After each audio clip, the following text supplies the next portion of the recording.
व्यक्ति के जीवन में सफलता दे जाती है।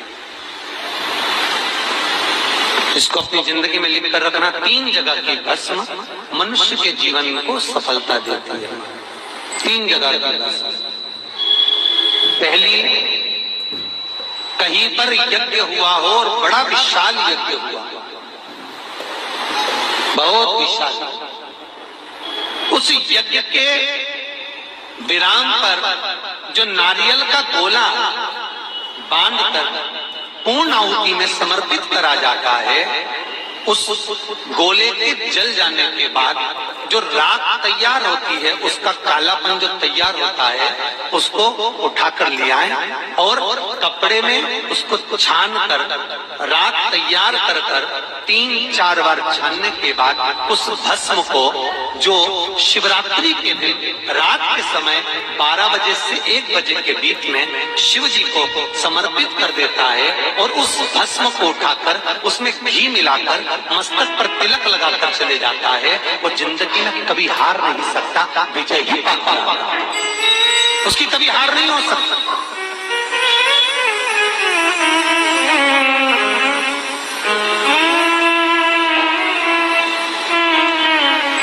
वो कभी हार नहीं सकता। ये जितने राजनेता होते हैं, राजनीति करने वाले, टिकट मिलेगा नहीं मिलेगा, टिकट मिलेगा नहीं मिलेगा, उस मझधार में पड़े रहते हैं। शिव महापुराण की कथा कहती है वो भस्म विजयता को प्रदान करती है। आपको किसी से नहीं करना, किसी के हाथ नहीं जोड़ना, केवल वो भस्म का तिलक लगाकर जिससे आपका काम निकालना है उसके सामने पहुंच जाए, आपको सुख अनुभव हो जाए, कार्य सिद्ध। तो भस्म इतनी प्रबल हो, 3 जगह की भस्म। दूसरी भस्म, महाराज प्रदोष के समय पर, प्रदोष काल में, जिस दिन प्रदोष हो उस दिन प्रदोष काल के समय कोई गाय अपने बछड़े को दूध पिलाते समय जब पोटा कर दे, गाय गोबर कर दे, उस गोबर को हाथ नहीं लगाना है, उसी स्थान पर सूखने देना है। जब वो गोबर सूख जाए उसको उठाकर जलाकर उसकी भस्म तैयार कर ली जाए। किसी भी प्रदोष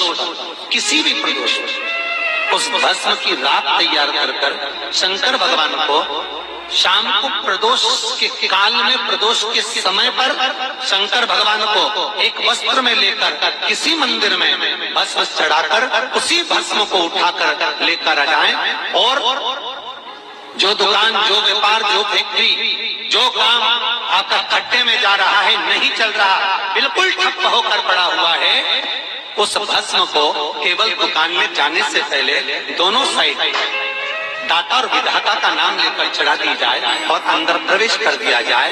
अगर कितनी भी खड्डे में फैक्ट्री जा रही होगी वो अव्वल में चलना प्रारंभ हो जाएगी। उस भस्म का किसी मंदिर में मूर्ति को प्राण दिए जा रहे हैं, प्राण प्रतिष्ठा हो रही है,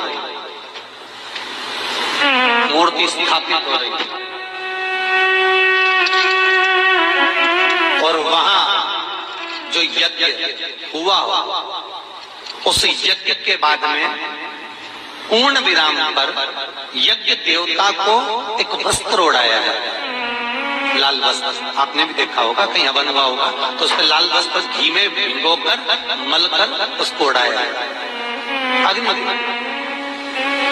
फिर उसके ऊपर दही का प्रक्षालन, दही। तो जो वस्त्र